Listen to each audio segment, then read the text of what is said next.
I call the Honourable Leader of the Opposition. Thanks, Madam Speaker. This is the week that truth is caught up on the budget and caught up to the government. I think it is fair to say that the parallel universe that this Liberal regime inhabit is shrinking fast. Reality keeps getting in the way of their rhetoric. The truth keeps shining a light on their broken promises and lies. On 5 different matters this week, the truth has mugged this lying government. This week we've learned about the GP tax justified on an out-of-control health spending crisis is not the case.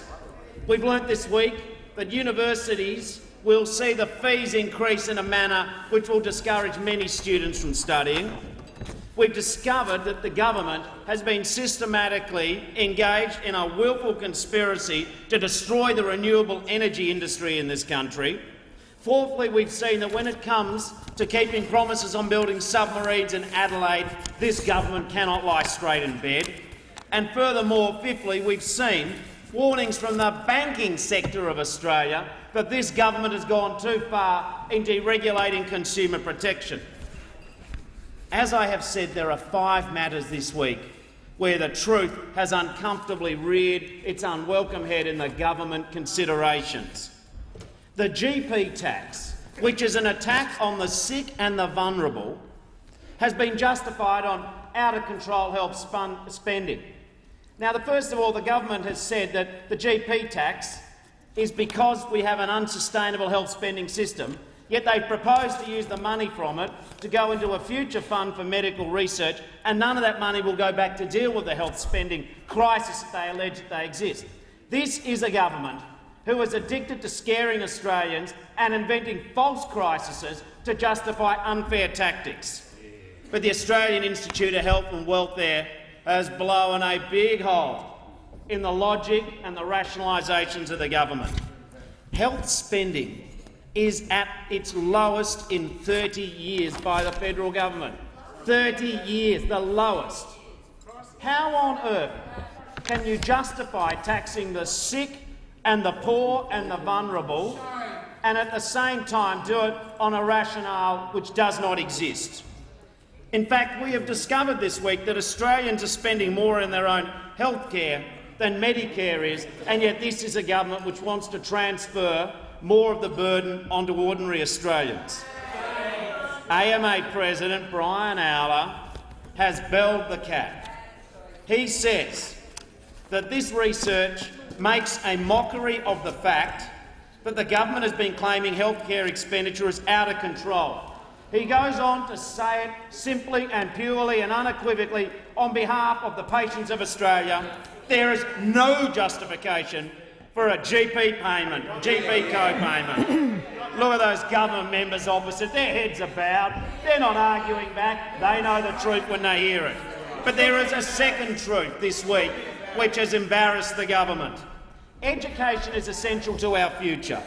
Going to university should depend upon your hard work and your good marks, not your parents' wealth. Letting universities charge what they'd like will mean crippling debt and higher fees. People are worried, not just young people, but families, mature-age students. We've even heard that in the United Kingdom, and you would have thought that the Minister for Education on his recent visit to the United Kingdom could have learnt this fact. You would have thought he would have discovered that fees are trebling under the system which he advocates. He challenged us this week to go and look at what some of the university groups have said. And then he had the cheek. What a cheeky fellow this Minister for Education is. He accused Labor of selectively quoting. We've discovered in the Senate submissions that there is no one who universally and unanimously supports all his recommendations. And this arrogant fellow, this out-of-touch, arrogant fellow, who frankly we cannot get enough of because we selfishly want Australia to see what this government's like. Never hide Christopher Pyne. You keep bringing him out. We love him, the people of Australia don't.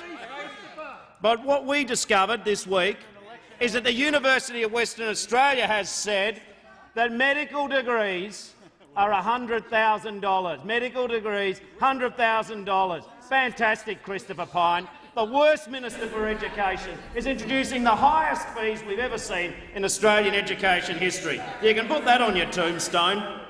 We're seeing that science going up 82%. We're seeing the cost of doing an economics degree going up 56%. This government has a plan to create a two-class Australia.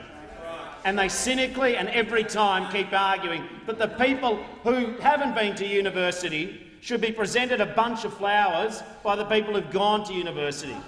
Christopher Pyne is so out of touch, it is breathtaking. I know not what planet he lives on, but it's not the one the rest of us live on. When he says that parents and grandparents who've never been to university somehow begrudge their children and their grandchildren going to university, he is so shockingly arrogant, it is a disgrace. But it's not just universities, it's the renewable energy target.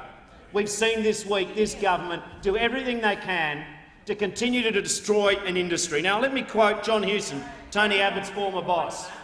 He said it well, and thus proved even a stop clock can be right twice a day.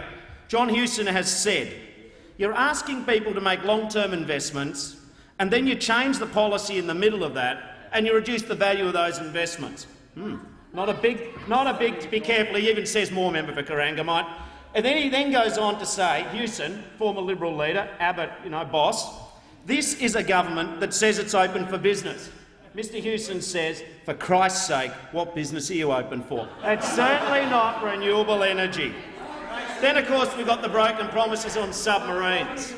I thought the performance of the acting Prime Minister in question time was outrageous. We put to him a very straightforward statement. David Johnson, little-known Defence Minister, said before the election, on May the 8th, 2013, being stalked by Matthias Cormann and his faction in the West Australian Liberal Party, wouldn't want to be in the same party as that chap. Anyway, we see on submarines, David Johnson fronts up at the Australian Submarine Corporation. No shame, right in front of where they build the subs, because we know Liberals love being photographed with the military. It's just what they won't do for military equipment, so outrageous. He says on May the 8th, we will build 12 submarines in Adelaide. He didn't say what that Truss fellow said just before. He didn't say, well, the bulk of the Australian work will be done in South Australia. No, they didn't say that. They said 12 submarines in Adelaide. We just asked them a simple question today. And if any of the backbench have got any courage at all, any of them got any courage, you get up and just say, will the Liberal Party of Australia keep its promises on submarines? Just keep your promises on submarines. Come on, Theresa, you have a crack. Keep your promises. And let me quote this week, Governor-General Sir Peter Cosgrove, former CDF, wrote before he became Governor-General, he said, "Whenever I am asked why we should build submarines in Australia, my short reply is that we can't afford not to." Now, of course, what would the former CDF know compared to all the Colonel Blints over here? Then, of course, we've got the financial changes that they're making. This government is so out of touch with the truth that they are recklessly deregulating consumer protections for people who consume financial products, that even the banks have said you've gone too far. How you can get outflanked on the left by the big banks of Australia defies me. It sets new land speed records. But it's not only that you've been outflanked by the banks, even they think you're going too far, drinking the drug of deregulation and exposing people to further financial risk. But you lied about it. So there we have it this week. On 5 different matters, this government continues to lie despite the truth.